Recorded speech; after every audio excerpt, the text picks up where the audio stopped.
Lo que le pido a Dios es ser justo y salir inspirado. Para eso se requiere estar claro de mente. En mis pesadillas de niño estaba el que un toro se brincara a donde el público. Lo soñaba de niño, pero nunca había ocurrido. Y es la única vez que ha ocurrido en más de 70 años de la Plaza México. ¿Qué fue lo más importante o lo más novedoso que me dijo Cantinflas para tomarlo como noticia y de ahí partir al elaborar la nota grabada? Entonces Jacobo se desesperaba. Te bajan la cara literalmente, te ponen las 4 placas y los 17 tornillos, te vuelven a subir la cara y te la cosen. Sí, porque hablaba de ti de una manera, le salían mariposas. Muy cariñosa, siempre cariñosa. Tuve la orientación para entenderlo como algo artístico, cultural, de tradición, aunque comprendo también que quien no recibió esa orientación puede ver a la corrida como algo sádico, el tigre, robusto, cuadrado, erguido, imponente, con ese mechón de canas en el copete, duro también. Tuve 2 experiencias ahí fuertes con él, de regaños terribles.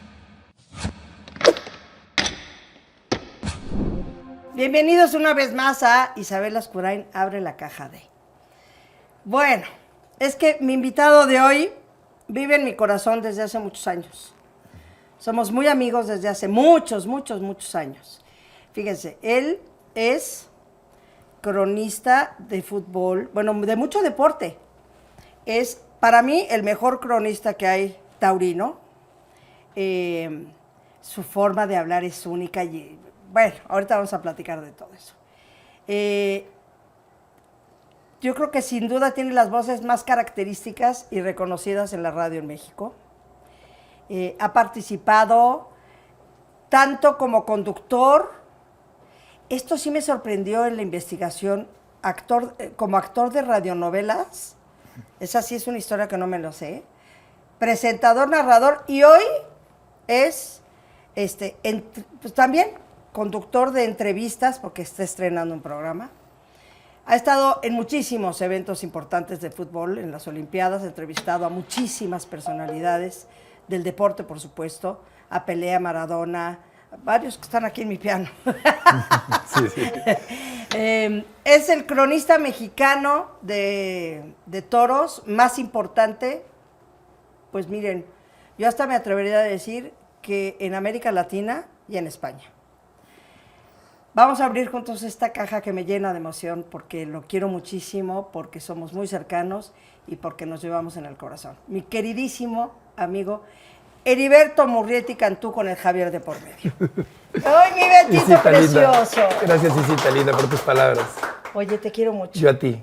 Y hoy es su cumpleaños, quiero decirles. Estamos haciendo este programa el día de su cumple. Y eso me da buen augurio. Y hoy sale nuestra entrevista que él nos hizo en M Aquí, M de Murrieta, quiero pensar, ¿no? Sí. Qué bien. ¿Quién sacó ese nombre? Está bien pensado, ¿verdad? Muy bien pensado. Ahí en Once Digital hay chavos muy creativos que pensaron en el nombre, la combinación de la H y la M, M Aquí. Ajá. Y bueno, pues siempre había querido, Isita, hacer un programa de entrevistas a personajes diversos, no únicamente deportistas y toreros, y por fin se hace realidad este sueño que he tenido durante tanto tiempo en mi carrera. Y te va a ir súper bien. Muchas te va gracias. a ir súper bien, vas a ver que sí. Bueno, vamos a empezar por el principio. Bueno, tu papá, tu mamá, tienes 2 hermanos, Jorge y Ale. ¿Cómo es tu infancia? Muy feliz, Isita, muy feliz, una familia clase mediera de la Colonia del Valle, con un papá muy trabajador, muy honrado, con muchos valores, muy estricto, muy profesional, muy sensible. Él era aficionado al fútbol, a los toros, al box, al high alay, al fútbol americano, a la música clásica, a los museos, a la pintura. Entonces nos llevaban a clases de todo tipo a mi hermana y a mí, al Conservatorio Nacional a estudiar música, clases de pintura, clases de fútbol. ¿Qué estudiaste en el conservatorio? Pues algo muy básico. Me acuerdo aquellos atardeceres. ¿Piano? Pues creo que piano, y estuvimos ahí unos meses. Ok. Un año no quizá. fue algo que... Okay. Nada muy formal, muy concreto. Pero a la vez jugaba yo fútbol toda la vida. Me encantaba la crónica deportiva. Me llamaban mucho la atención los cronistas. Y Entré a Radio Educación también cuando yo tenía unos 12 años. Era la estación que estaba a 1 cuadra y media de mi casa. ¿Y cómo entras? Pero espérame, porque antes de todo esto, si no me equivoco, tu papá te llevaba cuando tenías 6, 7 años a los toros. Sí. Y te sentaba a ver los toros y tú ya estabas narrando sentado ahí. Sí, sí. Me acuerdo que alguna vez me contaste eso. Claro. ¿Cómo era eso? Fíjate que fue un descubrimiento de la fiesta de los toros de una manera, es decir, tuve la orientación para entenderlo como algo artístico, cultural, de tradición, de arrojo, de miedo, de belleza estética, aunque comprendo también que quien no recibió esa orientación puede ver a la corrida como algo sádico o como maltrato animal. O sea, ¿sí estás de acuerdo que para amar el mundo del toro tienes que crecer rodeado de este ambiente y de esta educación, como dices tú, en su mayoría? Porque hay gente que es taurina, Sí. que nada tiene que ver, ni nadie de su familia era taurina. Correcto. Pero sí es algo que se tiene que inculcar. Sí, inculcar. Yo creo que en la mayoría de los casos sí. Yo lo recibí de mi padre y lo vi siempre como algo que era agradable. Y puede haber aficionados que con su sensibilidad pueden volverse tales sin haber ido a la plaza antes. Pero por lo general sí viene de una herencia familiar que yo ya no he transmitido, no he podido transmitir a mis hijos. Y en este sentido, pues sí se me ha complicado poder pasar mis aficiones a mis hijos. Pero bueno, también fui actor infantil porque También. nos llevaban... Hiciste 50 obras de teatro, una cosa Sí. así. Pero, Beto, eres un estuche moneda. Yo soy Pandora y tú eres la caja de Pandora. Fíjate, Isita, que nos llevaban a clases de pintura, cerámica y teatro en la Compañía Infantil del Bosque, que estaba a espaldas del Auditorio Nacional, Ajá. donde había funciones de teatro los fines de semana con el zapatero remendón, Manuel Lozano, un actor potosino que digamos que era el equivalente a Cachirulo, pero en el teatro Ajá. infantil mexicano. Y de ensayar de manera un poco informal, me acabé quedando para hacer obras profesionales con el público presente en el Teatro Orientación, y era una experiencia abrumadora, de muchísimo miedo, me desbordaba el nervio de olvidarme de los parlamentos, pero a la vez era fascinante y era apasionante. Adrenalina, Adrenalina pura. Eso duró un par de años nada más. Oye, pero... ¿y Ale también? No, Alejandra no. Ale Ok, no. ¿solo tú? Solo yo. Estaba ahí en el teatro. Ay, qué chistoso, Y Beto. fue muy buena experiencia, Isita, participar en el teatro ¿Qué edad infantil. tenías para entonces? Tenía 6 y 7 años. ¡Qué maravilla! ¿Y te Sí. acuerdas de algún papel que hiciste? Pues estuve en Pedrito y el Lobo, en Los 7 Cabritos, en Peter Pan, varias obras, debe haber muchas más. Ahí conservo los programas de mano. Y abajo dice Betito Murrieta. Betito Aparecía yo Murrieta. ahí en papeles pequeños, desde luego. Pero el estar en el camerino, el estar frente al público, los reflectores, todo ese entorno, esa atmósfera, era fascinante para un niño de 6 años Imagínate. que se presionaba mucho por los parlamentos que podía yo olvidar. Entonces, pero era muy bonita la experiencia que tuve desde muy temprana edad. Y luego, entonces, ¿la escuela dónde fuiste? En el Alexander Bain, Ok. allá en el ¿Ahí sur. todo? Sí, preprimaria, primaria, secundaria y preparatoria. Ok. En el Alexander Bain, sí. ¿Y carrera? En la Universidad Intercontinental estudié comunicación sin terminar la carrera. Llegué al 5º semestre porque se empalmaron cuando mi papá ya había fallecido. Falleció muy joven, de 53 años. ¿De qué muere tu papá? Fumaba mucho, Isita. Fumaba mucho, se le taponaban las arterias. Ya le habían hecho una operación muy invasiva y muy grande en el 74 y murió en el 86. Problemas circulatorios. súper joven. Muy joven. Y no teníamos casa propia, ni ahorros, ni seguro de vida. Entonces, entre mi mamá y yo sacamos adelante la casa. Y eso me llevó a que cuando se empalmaban la universidad y Televisa, que yo había entrado ya a Televisa, pues tenía al mismo tiempo una guardia en Televisa y clases o exámenes finales en la universidad. Llegó un punto donde me tuve que decidir y me quedé en Televisa y llegué al 5º semestre y no soy licenciado de nada. ¿Y te arrepientes de no ser licenciado? No. No me arrepiento. No te mortifica. No me mortifica, comprendo la importancia que tiene el titularse, el hacer una carrera universitaria. Claro, no sería capaz de minimizar la importancia de una carrera, pero creo que la carrera realmente la he hecho ya directamente en los medios de comunicación. Sí, claro. Bueno, Sí. Entonces, estudias ahí, preparatoria, bueno, muy bien. Fuiste un buen estudiante. ¿No? No tan bueno, Isita. ¿De veras? Como de 7, 8, distraído, desconcentrado. Solo lo que realmente me gustaba, el español, la literatura, pero las matemáticas o la química no me gustaban y entonces se me complicaba muchísimo aprender eso.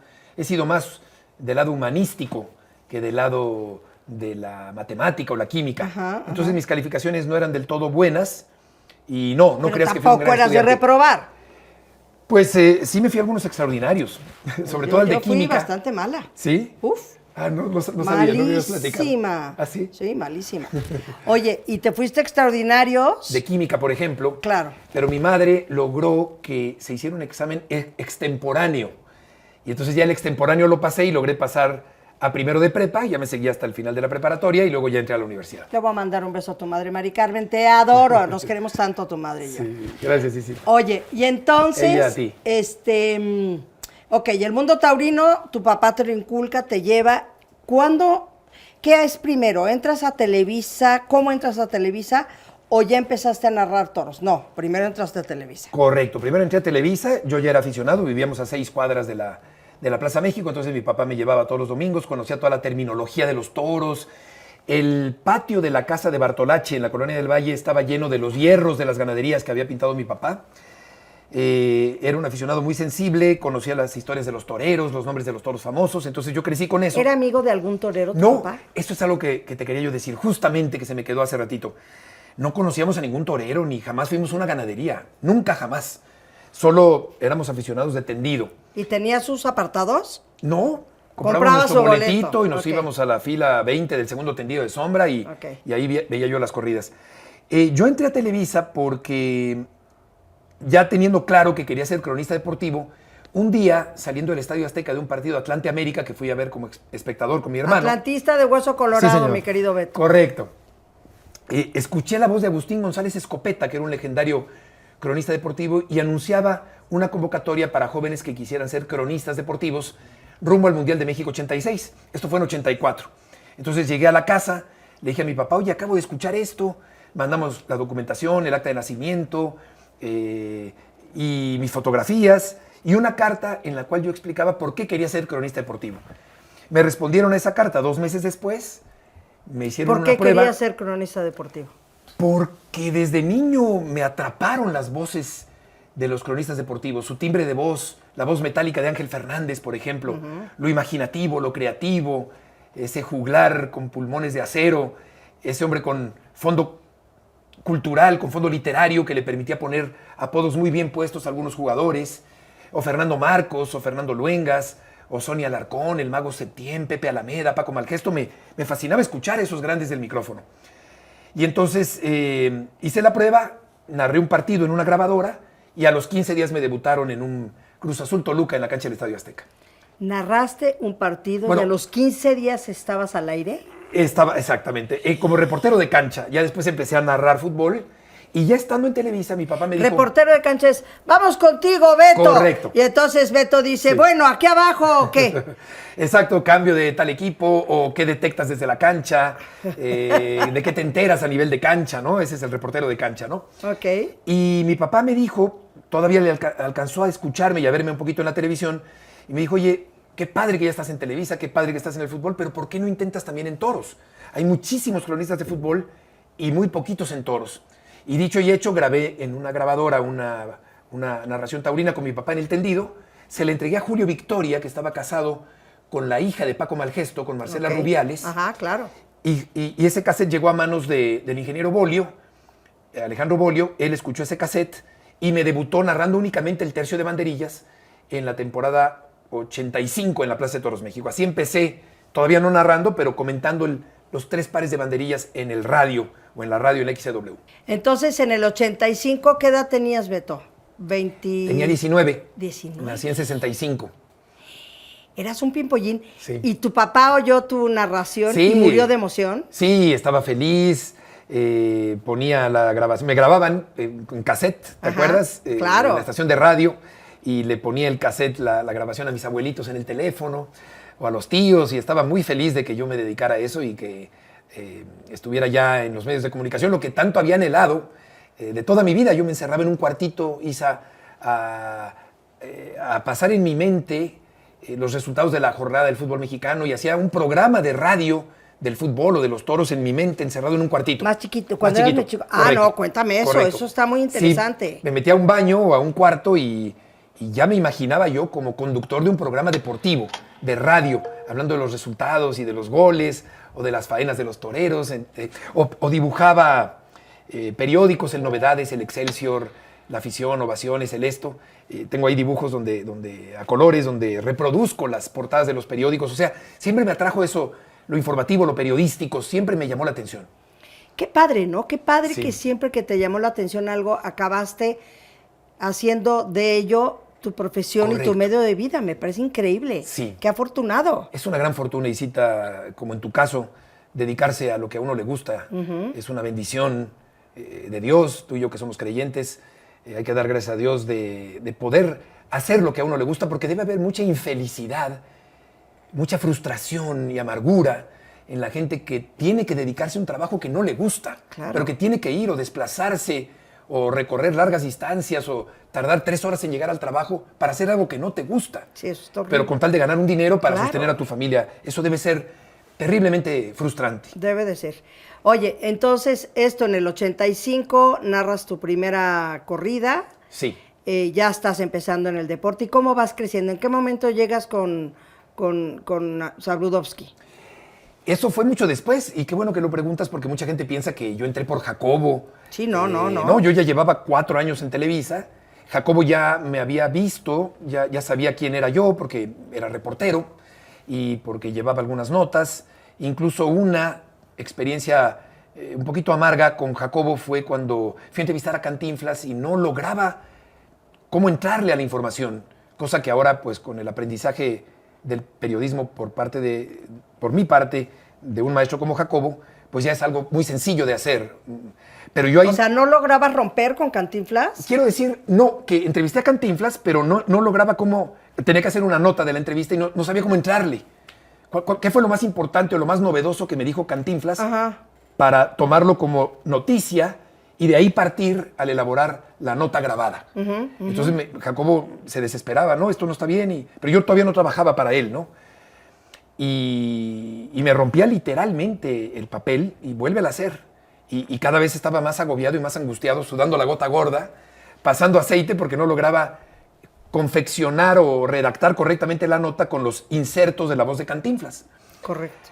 Eh, Porque aparte no tenías estudios sobre eso, porque luego entraste Así a es. estudiar comunicación. Así es. Ajá. Yo quería ser comentarista, pero no me había puesto a pensar más concretamente en lo periodístico, en lo estrictamente periodístico, que eso lo aprendí con Jacobo. Cómo dar la información, cómo encontrar la noticia, cómo dar la información de manera muy concreta, muy puntual, sin rollos, sin prolegómenos, sin lugares comunes, sin cursilería, de una manera muy directa. Y eso lo aprendí después. Él me llamó cuando, después de Fernando Schwartz, hubo 3 mujeres que condujeron la sección deportiva, hasta que un día me llamó, el 5 de diciembre de 88, me dijo, oye, ¿quieres venir a conducir la sección deportiva? Claro. Y ahí ¿Tú empecé. estabas qué? ¿En fútbol y en toros? Yo estaba en fútbol, en toros, era reportero. De aquí y de allá. De aquí y de allá, era suplente de Juan Dosal en Hoy Mismo con Lourdes Guerrero. Correcto. Y era suplente de Fernando Schwartz en 24 horas con Lolita y con Jacobo. Ok. Pero ya ahí me convertí en el titular de la sección deportiva y duré 10 años hasta el último día del noticiero. 24 Jacobo. horas. Sí. ¿Y en qué momento Jacobo te pone el joven Murrieta? ¿Te acuerdas? Desde la mismísima primera noche en la presentación, a partir de hoy, con ustedes, la sección deportiva con el joven Murrieta. El primer Deportes día. y toros con el joven Murrieta, ¿no era Correcto. así? Bueno, primero fue deportes y al ajá. poquito tiempo agregó Jacobo deportes y toros Correcto. con el joven Murrieta. Pero pues yo me quedé un poco desconcertado porque no dijo mi nombre y dijo joven Murrieta, el joven Pérez, el joven Sánchez, el joven Rodríguez. Te sacó de onda. Me sacó de onda, pensé que se le había olvidado mi nombre o que resultaba complicado mi nombre, Heriberto, pero al día siguiente otra vez, el joven Murrieta, y así 8 años. Entonces se arraigó mucho el apodo, yo ciertamente estaba muy joven, tenía 22, 23 años, y los 2 últimos años de 24 horas ya me llamaba o me presentaba como Heriberto Murrieta, pero para entonces ya el apodo de joven Murrieta pues estaba muy arraigado. En la calle te decía joven Sí, Murrieta. hasta la fecha, lo cual Sí, ya es, sí, hasta ya la es fecha. ridículo, es obsoleto. Sí. Sigue siendo un jovenzuelo, Hombre, Heriberto. gracias. Sí, Heriberto. Y entonces te quedas 8 años ahí y escribiste también en periódicos. Sí, he escrito en varios periódicos, en El Redondel, en el Ovaciones, en el Universal, en el Heraldo de México y ahora en el Reforma. O sea que llevo también una trayectoria larga como escritor de columnas periodísticas y también como autor de libros, que esa parte me gusta mucho, Isita. 21 libros tiene mi amigo. Sí, de personajes de la cultura popular, de fútbol, de toros, de distintos temas. Me encanta escribir, no solamente lo verbal, sino también lo escrito. Fíjate, y cuando empezaste hace ratito estabas diciendo, no sabía yo cómo aterrizar. Sí. Imagínate, 21 libros has escrito en todos los periódicos. ¡Qué increíble! Sí, me gusta mucho la parte escrita y la parte hablada también. Yo creo que narrar una corrida de toros es muy difícil. Yo diría que es más difícil que narrar un partido de fútbol. Yo también. Sí, porque es una terminología diferente y es una interpretación subjetiva de algo que está ocurriendo en ese momento y que tú como cronista tienes que interpretar para darlo a conocer al público y para transmitir también esa emoción sin exagerar la emoción, pero tampoco quedándote por debajo de la faena, sino tratando de empatarte o de empalmarte o de emparejarte con lo que está ocurriendo en el ruedo. Y de sentir, porque el fútbol, pues bueno, ya el delantero ya se lo pasó al centro, el centro ya se lo pasó, no sé qué, el portero sí hizo lo suyo. En toros es más emocional. Correcto. Entonces, eso también, ¿no? Más de piel. Más de piel, más de sentir. De sentir. Exacto, de o sea, percepción. de estar en la plaza y que se te ponga la piel chinita. Exactamente. Yo creo que sí es una actividad periodística, informativa, porque estás aderezando con tu voz un evento que se está viendo en vivo y que la gente lo está viendo y que tú no tienes que ser tan descriptivo en la televisión, pero sí lo veo como un ejercicio artístico. Hay que verlo como tal. Hay que estar... Yo cuando iba a la capilla, o voy a la capilla antes de empezar la transmisión... En la plaza. En la plaza, lo que le pido a Dios es ser justo y salir inspirado. Tener inspiración para poder fluir. Me exijo mucho y quiero fluir, quiero no tropezar, quiero no repetir adjetivos, quiero... No tener muletillas. No tener muletillas. Quiero erradicar por completo las muletillas. Y quiero hacer un decorado con palabras. Entonces, para eso se requiere estar claro de mente y tener un bagaje y tener un vocabulario, lo cual no quiere decir que yo sepa más de toros que otras personas. Permíteme. Mi amigo Heriberto Murrieta y Cantú con el Javier de por medio, todos los días abre el diccionario y se aprende una nueva palabra. Y entonces busca el significado y trata de implementarlo para que sea parte de su vocabulario. Sí. ¿Cierto o falso? Sí, Cita, sí. Por eso tienes ese vocabulario tan amplio, Beto. Sí. Cuando hay una palabra que no conozco, por ejemplo, estoy leyendo a Rosa Montero, que es muy metafórica y muy descriptiva y es extraordinaria al hilvanar las historias y al imaginarlas, que quiero conocer el significado de las palabras para ampliar mi vocabulario, pero tampoco quiero, Isita, apantallar con un lenguaje cremoso, inentendible, Sí. petulante. No quiero eso. Quiero decir la palabra que toca, la palabra que corresponde, pero no quiero fanfarronear ni impresionar, simplemente decir la palabra que se aplica para lo que quiero expresar. Eso es lo que quiero. ¿Y qué me ibas a decir de Rosa? ¿Se te fue...? Que había veo una palabras. palabra? Que veo palabras o leo palabras desconocidas y entonces voy al diccionario y entonces, conozco ya un nuevo significado. O sea, ¿sigue siendo de diccionario de hojita de buscar No. el ABC o si nos vamos con el tío Google? RAE.es. RAE. Realacademiaespañola.es. Hay muchas palabras que yo digo y lo discuto con mi amigo Roberto Gómez Junco. Le digo, es que esa palabra no existe. Y él me dice, no, sí existe porque se expresa, porque se dice en la calle. Pues claro, es verdad, sí existe. Debo decir, no está aceptada, No está aceptada por la Real por la Academia Real Española. ¿no? Exactamente, Sí. exactamente. Y luego hay un lenguaje coloquial mexicano que también se puede utilizar y es muy sabroso encajarlo y hay que saber cómo incrustarlo, ¿no? Claro. Oye, tienes grandísimas anécdotas, grandísimas anécdotas. María Félix te quiso muy cerca porque era un amante del mundo taurino, le fascinaba escucharte narrar. Igual a mí a veces cuando voy bueno, ya no voy, pero cuando íbamos a los toros, casi que los prefería ver en mi casa para poderte escuchar, porque me gusta mucho cómo vistes lo que estoy viendo. ¿Me explicó? Y cuando estábamos en la plaza, pues hasta te marcaba, Beto, ¿qué fue lo que pasó? Sí. Y la Félix estaba enamorada de ti. ¿Cómo fue eso? Y luego fuiste gran amigo de ella. Sí. Un día llegó Jacobo allá al cuarto piso, a la oficinita que yo tenía ahí, que era el cuarto de las escobas del cuarto piso de Televisa Chapultepec. Y las cubetas. Y las cubetas ahí, exacto. Y me dijo, vas a lidiar un Miura, me dijo. Y fíjate que María Félix te quiere conocer. Y entonces fuimos a conocerla a su casa de Hegel, ahí en Polanco. ¿Y te pusiste nervioso, Beto? Claro, me puse nervioso. Que un personaje de ese tamaño, de esa dimensión descomunal, me quisiera conocer, pues era algo realmente que me rebasaba. Claro. Y entonces sí, estaba nervioso y resulta que se sabía muy bien mis frases, mis entonaciones.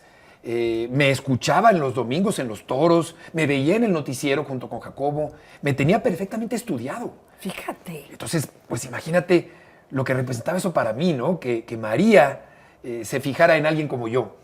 Y entonces, bueno, me pidió hacer la parte de la entrevista taurina de aquel inolvidable programa con Verónica Castro, donde María transportaron todos los muebles y la decoración de la casa de María de Polanco a Televisa San Ángel. ¿Ella lo pidió? Ella lo pidió, para sentirse en casa. Ok. Era una mujer con una personalidad arrolladora. Aquí sí cabe ese término, ese calificativo.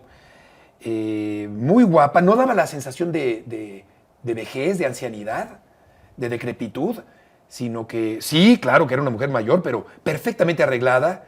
Caminaba un poquito encorvada, pero estaba muy vital. ¿Qué edad tenía cuando tú la conociste? Y tendría 76, 77 años. Wow. Y era bellísima, ¿no?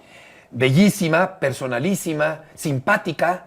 Esta idea de altivez y de petulancia, sí, pero también simpática, culta, irreverente, muy agradable en la conversación. Escuchaba, cuando yo le llevaba los borradores de mis libros para compartírselos, me escuchaba y los leía, se tomaba ese tiempo, una parte humilde, digamos, de una mujer vanidosa. Y sí, la entrevista salió muy bien. Yo creo que esa noche fue crucial en mi carrera. Yo tenía que estar muy bien esa noche. Y ella fue muy elogiosa conmigo esa noche. Me cubrió de elogios a nivel nacional. Y fue muy bonito.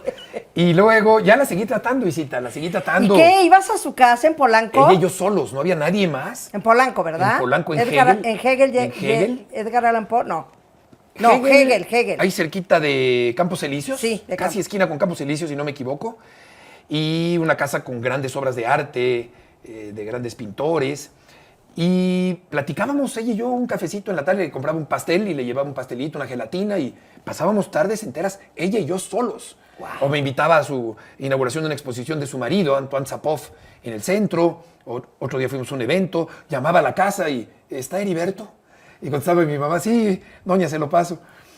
O sea, algo increíble con un personaje de esa magnitud. ¿No? Wow. Así es, padre. Oye, de estos personajes que tienen esta personalidad que te impone muchísimo. Sí. Don Emilio Azcárraga lo tenía, esa personalidad que lo veías y uy, se te paraba el estómago. De acuerdo. Igual María Félix, quiero pensar. Igual es un buen ejemplo, el tigre, robusto, cuadrado, erguido, imponente, con ese mechón de canas en el copete, duro también. Tuve 2 experiencias ahí fuertes con él, de regaños terribles. ¿Tipo?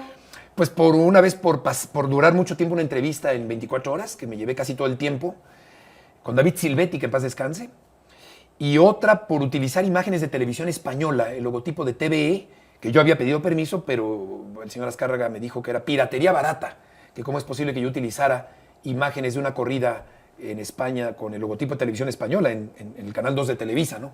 Pero pues de ahí la estabas bajando, ¿no? Claro, y había yo pedido permiso, ¿no? Porque sabía que había que pedirlo.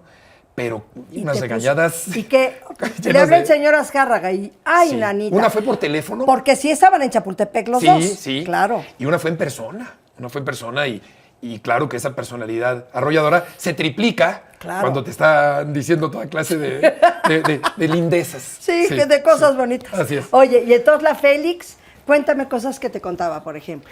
Pues me hablaba de los pintores que había conocido, me hablaba del marido, pero el marido no vivía en México. Fue muy Francés, respetuosa. ¿verdad? Ruso. Antoine Zapov, que debe vivir ese hombre. Y luego la imaginación popular, que es perversa, pues imagina cosas desde cosas menos relevantes hasta cosas más hirientes. Pero, por ejemplo, dentro de las no relevantes o no dañinas, pues, oye, pues que María y tú, no, la verdad es que no. Sí los llegaron a querer. Sí, pues, oye, que María, que estaba, que tú y que María, pues la verdad es que no, la verdad es que no. Yo tenía 25 años y ella tendría pues unos 50 más, 50 más, ¿no? Entonces, pero no, fue verdaderamente una amistad como tal. Pero entonces era porque no era que estuviera enamorada de ti, sino que te admiraba de una manera muy, muy Yo importante. pienso que eso último sí. ¿Verdad? Sí. Sí, porque hablaba de ti de una manera, le Sí, salían mariposas. muy cariñosa, siempre cariñosa. ¿Te dejó algún recuerdo de ella? Pues una dedicatoria de su puño y letra que es bonita porque habla de toro y torero, para Heriberto, toro y torero con amor María. Heriberto, toro y torero con amor María. Ok. De su puño y letra, pues creo que eso vale más que cualquier regalo, ¿no? Material. Oye, ¿y cuando murió fuiste? Sí, fui, ahí estuve. Murió el mismo día que nació. Sí, el 8 de septiembre, ¿no? Abril. Así. O abril. Abril. Es 8 de algo. Sí, de 8 abril, de si no abril, me equivoco. ok. Y Creo sí, mucho más en tu memoria que en la mía, ¿eh? Mucho más. pues no creas, ¿eh? Pero ahí estuvimos, sí, recordando a María, y la recuerdo con muchísimo cariño y agradecimiento. Tengo algunas fotos con ella por ahí, bien padres. Qué buena onda. ¿Y cuál fue el primer libro que escribiste? Ese fue El Toreo Verdad, de 1992. Es un libro en el que yo defiendo una teoría de torear con verdad, con autenticidad, sin ventajismos. Fue muy discutido porque hay toreros que me decían, Manolo Martínez me decía, bien, sí hay un toreo con verdad. Y otros me decían, oye, no, eso no existe, eso de torear con verdad o sin verdad, se torea. Y hay una verdad intrínseca en el hecho de que te pones delante de un toro. Pero yo creo que había un toreo con más verdad, con más autenticidad, sin salvoconductos para aminorar el peligro inherente al oficio de torear, al hecho de torear.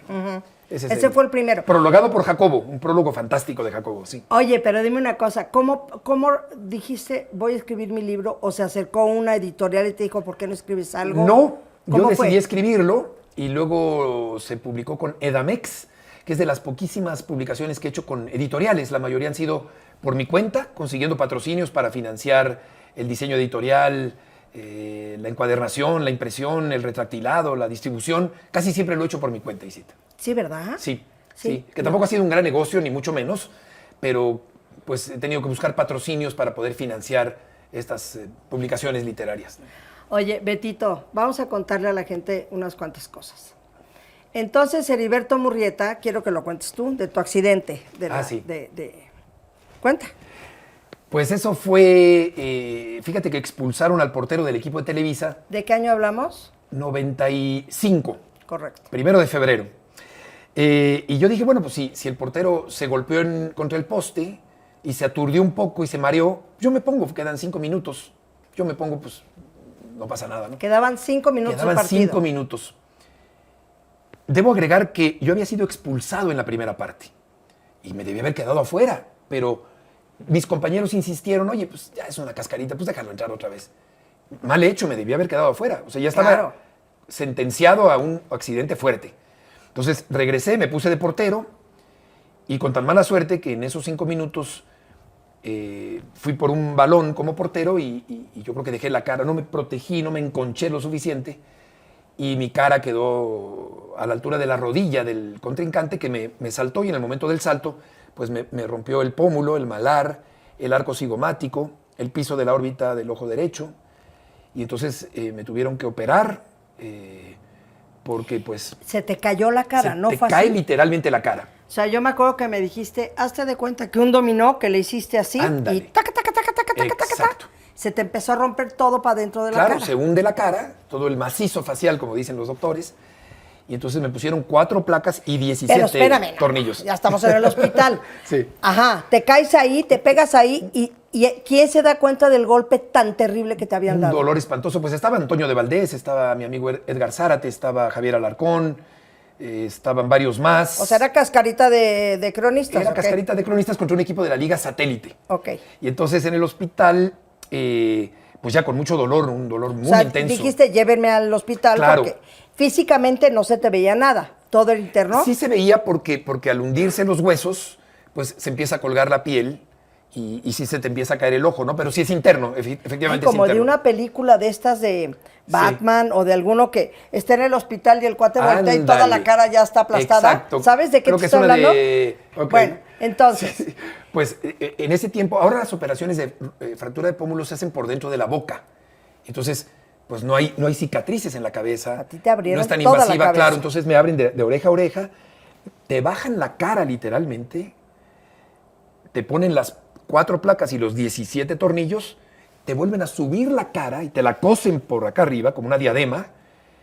Y pues sí, fue un trancazo brutal y así me tardé mucho tiempo en recuperarme y mucho tiempo en que mi ojo derecho recuperara su expresión.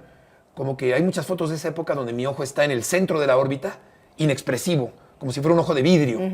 Ya después va recuperando su expresión y la piel se va flexibilizando. Y al año me dice el doctor, oye, ¿quieres que te quite las placas y los tornillos? O se pueden quedar ahí el resto de tu vida. Es mentira eso de que suenan en los controles metálicos de los aeropuertos y eso. Le dije, quítamelas. Y ahí voy para adentro otra vez, hazme el favor. Entonces me vuelven a abrir, me vuelven a bajar, me quitan las placas y los tornillos, que como ya están muy metidos en el hueso, pues hay que limar el hueso para encontrar las cabezas de los tornillos, sacarlos, volverte a coser. Así que estoy 2 veces operado de lo ¿y mismo. por qué te las quisiste quitar? Sabes que aquí, la piel de aquí es tan delgadita que se alcanzaba a ver. Se sentía. Se Yo me acuerdo que se sentía. Se sentían las placas ahí e incluso se llegaban medio a como ver por debajo de la piel o a distinguir por debajo de la piel. Y entonces me operaron otra vez. Gracias a Dios no se estalló el globo ocular. He seguido haciendo deportes y jugando fútbol normalmente. Y sí, estoy cosido de aquí, un poquitito caído tal vez el ojo derecho, pero estoy bien, afortunadamente. Mi vida ha sido normal después de esas fracturas. Oye, cuéntame tu experiencia con Pajarito, porque hasta hiciste un libro. Sí. No estaba yo en la Plaza Isita. Ah, ¿no estabas tú ese día? Estaba yo suspendido por Televisa y por el empresario Herrerías. Ah, claro. Y entonces Ya me acordé de esa yo etapa. no estaba en la plaza. En mis pesadillas de niño estaba el que un toro se brincara a donde el público. Lo soñaba de niño, pero nunca había ocurrido. Es la única vez que ha ocurrido en más de 70 años de la Plaza México. Déjame poner un poquito en contexto. Pajarito fue un toro que, cosa que no ha pasado en 70 años, Sí. logró pisar el redondel Sí. de la plaza, pisar un burladero fue, Pisó en la parte superior de las tablas y se impulsó. y se impulsó y subió al público, Exacto. que fue un griterío espantoso. Yo estaba aquí en mi casa viéndolo y decía, esto va a ser una cosa espantosa. Sí. Y se sube al público y gracias a Dios se quedó como atorado en Así es. unas... Cuéntame tú cómo lo viviste. Con muchísima aprensión, con mucho susto, con mucho miedo, pensando lo mismo que ¿Estabas tú. viendo los toros? Claro, estaba viendo la corrida. Dije, esto va a ser una tragedia terrible, qué barbaridad. Pajarito, además, se llamaba el toro. O sea, en el nombre llevaba la premonición. Yo siento que los descansabrazos de las barreras de la Plaza México detenían un poco su avanzada. No le permitían avanzar tan rápido al toro y por suerte no hubo más que una mujer herida, Julieta Gil, una cornada en el bajo vientre, y un señor yucateco que... Mi tío Andrés García Lavín Andrés García Lavín, correcto, Isita, que él sí cayó. se cayó. En su escapatoria y en su angustia, se cae hacia el callejón, y yo creo que sí hubo daños severos en él, que terminó Muy. muriendo meses después. Muy, ¿correcto? no ¿No fue meses así? después. un par de años, pero sí le afectó horriblemente, ya no pudo volver a caminar, en fin, sí estuvo. Andrés García Lavín. Andrés García Lavín. Y luego, Polo Casasola bajaba para matarlo, y Felipe Ballina, primo hermano mío, todo quedó en familia. Sí. Felipe Ballina, que es rejoneador, fue el que le dio la estocada mortal, ¿no? Ballina le pasaron un descabello desde el callejón. Descabello. Y logró matar al toro, y fue un acontecimiento que dio la vuelta al mundo. No es tan taurino el incidente, digamos.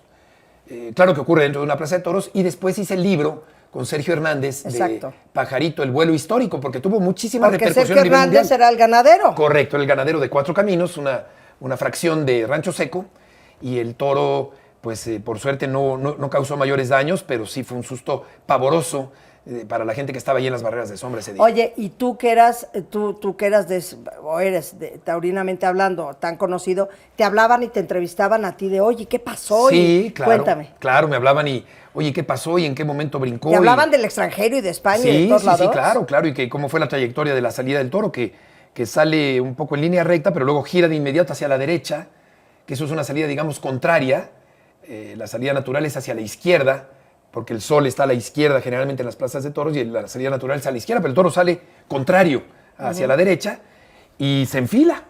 Y con tal suerte que se apoya, como dices, en la barrera, y brinca y supera el cable tensor de acero, que ese también nunca se había... Sí, el que está... Claro, había toros que se han estrellado ahí muchas veces en 70 y tantos años, pero nunca uno había brincado. Entonces, imagínate que te caiga un toro encima, el corredero de gente, que se da un fenómeno muy interesante, porque la mayoría, no sé si te fijas y si te en las fotos, no suelta su cerveza. Sí, qué loco, ¿verdad? O sea, es curioso cómo la gente se aferra a su vaso, no sé si por un instinto de conservación. Dijo, yo me quedo con mi chela, Exacto. que le haga como Pase quiera. lo que pase. Pase lo que pase, yo con mi chela. Exacto. Qué notable, y fue terrible, ¿no? notable, un acontecimiento increíble. ¿Investigaste por qué? ¿Es fenómeno eso? O sea, ¿es parte del instinto? Fíjate que hay toros que brincan por mansedumbre. No, los señores con su chela.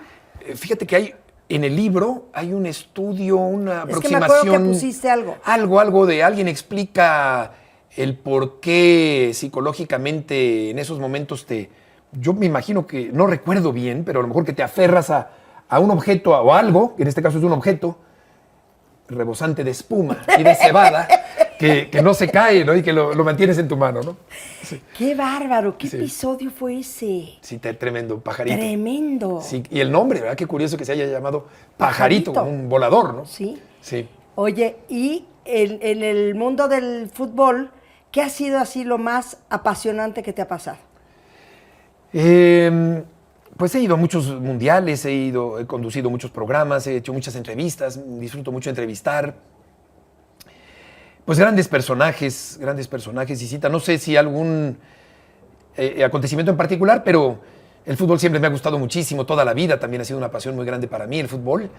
Y estar en mundiales o narrar partidos, cuando en su época narraba yo fútbol, después dejé de hacerlo, pero hay tantos recuerdos bonitos de grandes acontecimientos a nivel mundial, ¿no? ¿A quién entrevistaste que digas, híjole, ahí sí cuando llegué dije, ay, caray, estoy enfrente? Es que me estoy acordando de un periodista que entrevista a Messi y se pone a llorar.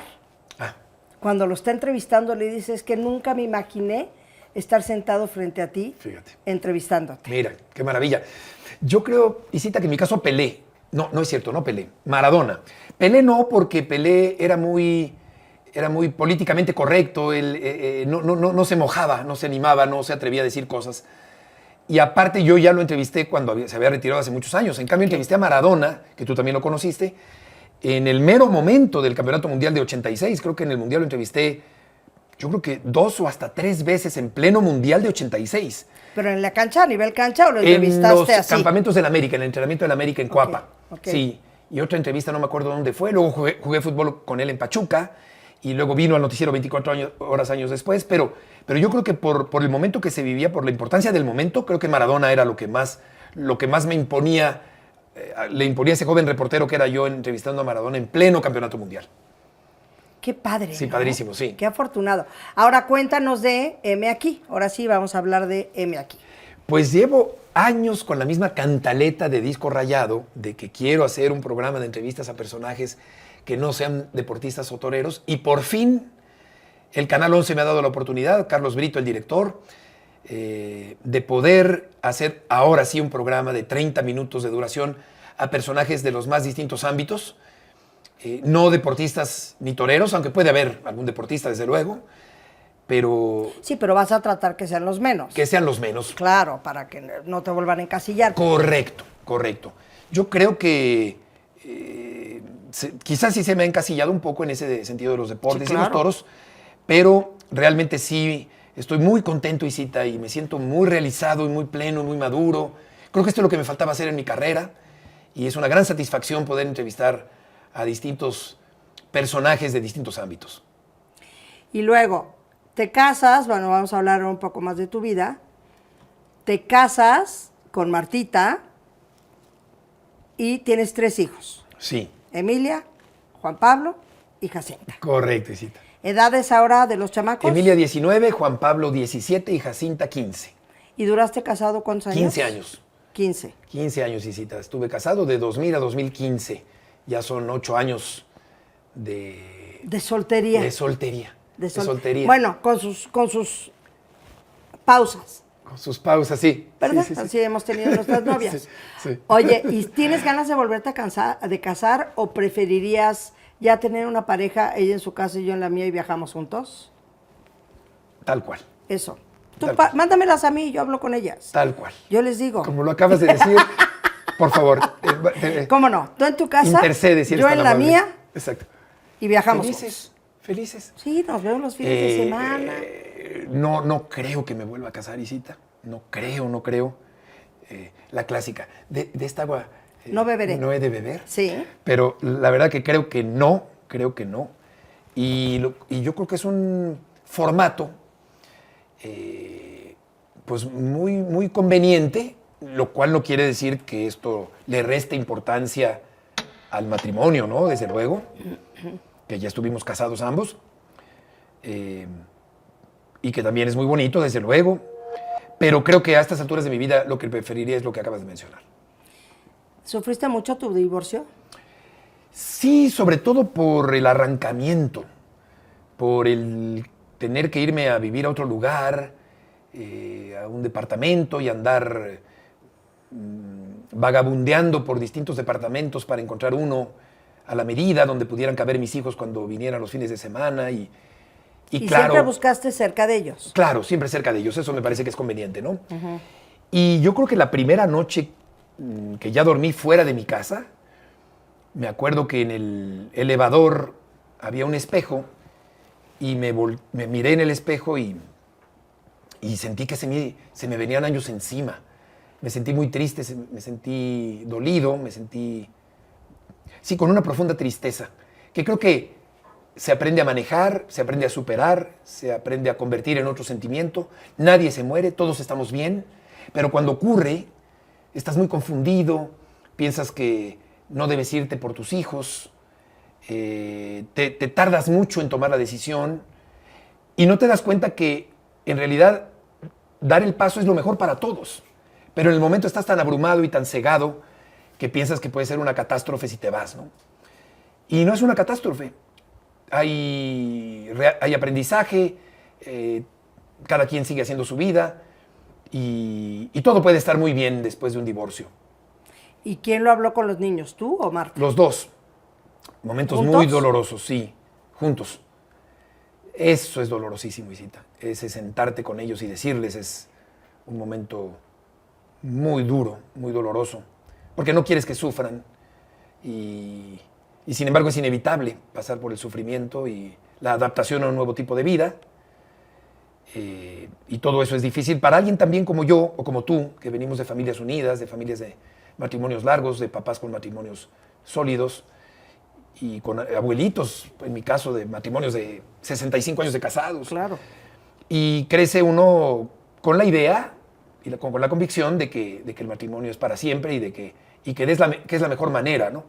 Pero sucede que un día pasa que no, y hay que seguir adelante. Y ser feliz es aprender y buscar cada quien su propio camino.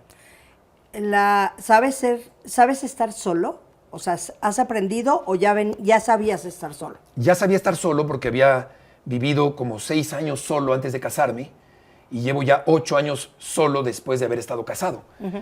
Entonces, me acomodo perfectamente, me gusta mucho mi espacio, mi soledad, mis tiempos, mi independencia, y estoy totalmente acostumbrado a la soledad, lo cual también tiene su riesgo, porque se acostumbra tanto a eso que se vuelve uno no egoísta, pero sí un tanto individualista.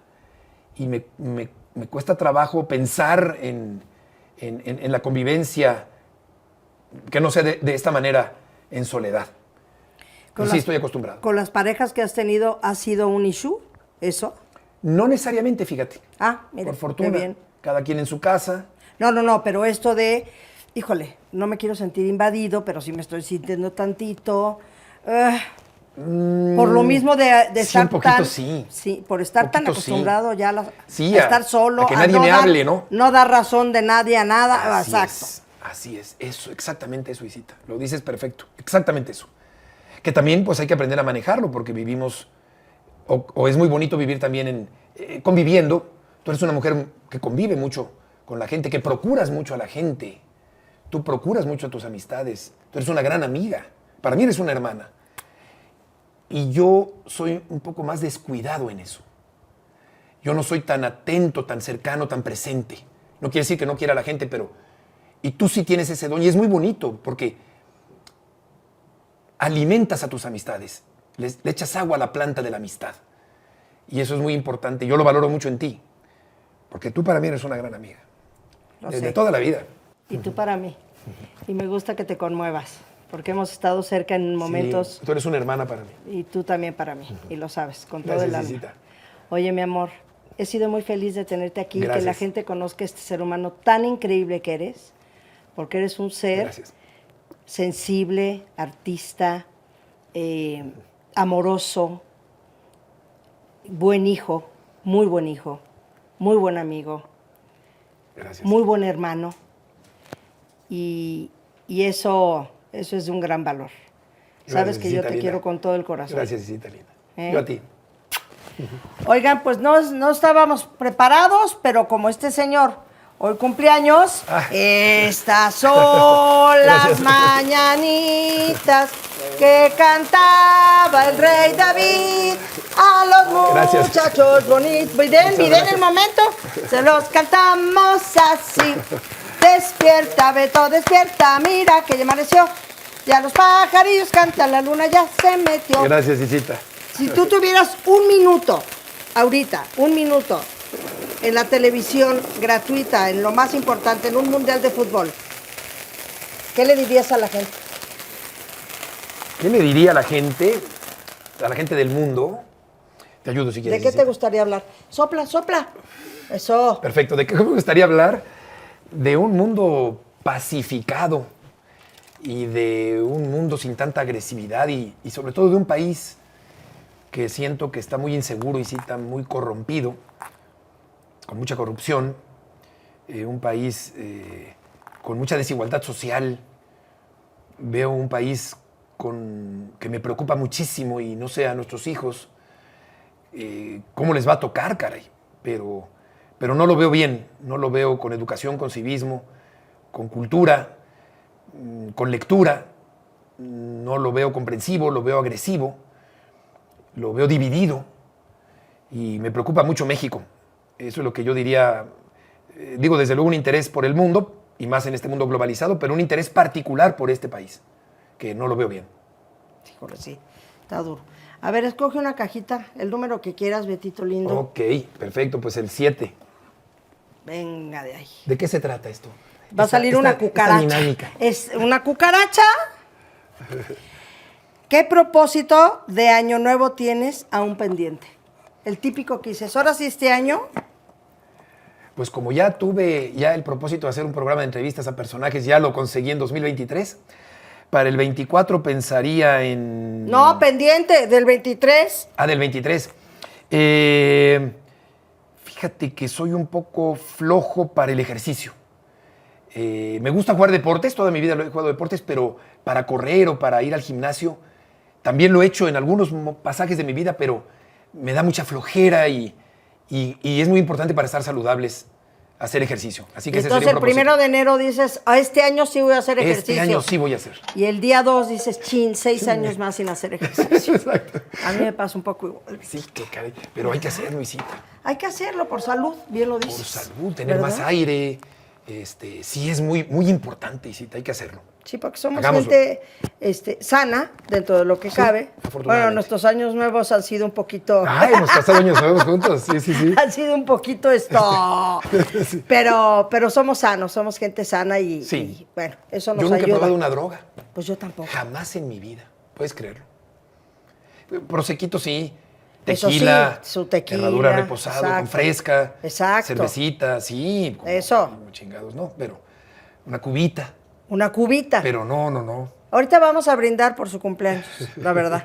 Oye, Heriberto Murrieta cantó con el Javier de por medio. Te quiero y me encanta que la gente esté conociendo esta parte de ti. Gracias, Isita, No sé cuántas entrevistas se habían hecho en tu vida, pero creo que esta va a ser una entrevista muy linda que llevarás Este es muy en tu alma. especial, este es muy especial por lo mucho que te quiero, porque me conoces y porque conoces mi trayectoria, mi historia y mi interior, y porque logras sacar lo que yo llevo dentro. Ay, Betito, te quiero mucho. Y a ti, Isita, amigo linda. lindo.